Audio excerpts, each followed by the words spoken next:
الحمد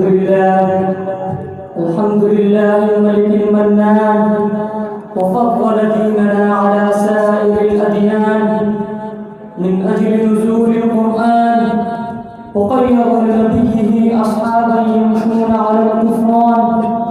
والصلاة والسلام على المبعوث إلى الثقلين الإنس والجان، وعلى آله وأصحابه أصحاب الشرف والغفران. أعوذ بالله من الشيطان الرجيم. بسم الله الرحمن الرحيم.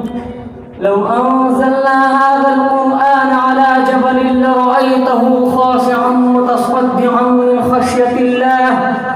أما بعد، أيها الأساتذة وضيوفنا الكرام وطلبة العظام، قبل كل شيء أحييكم بتحية أهل الإسلام والجنة.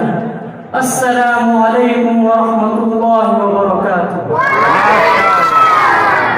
فيا إخوة الإسلام، إن القرآن هو كلام رب العالمين، وحبله المتين، وصراط المستقيم، ونوره المبين. أيها الإخوة الكرام، القرآن هو عصمة لمن اعتصم به، وشفاء لما في الصدور.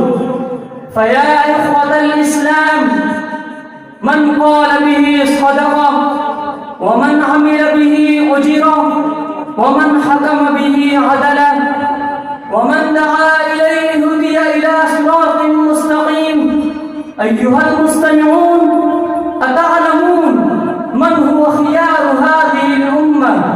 اسمعوا إلى الحديث الذي رواه البخاري عن عثمان رضي الله عنه. قال النبي صلى الله عليه وسلم: خيركم من تعلم القرآن وعلمه. وصدق رسول الله صلى الله عليه وسلم قال: إن الله يرفع بهذا الكتاب أقواما ويضع به آخرين، لا ريب فيه. إن الله يرفع بهذا الكتاب، ولصاحب القرآن أجر عظيم في الدنيا والآخرة. يقال لصاحب القرآن: اقرأ ورتل كما كنت ترتل في الدنيا، فإن منزلك آخر آية تقرأها. وفي الآخرين: أنا أدعو ربي وربكم، اللهم اجعل القرآن ربيع قلوبنا وذهاب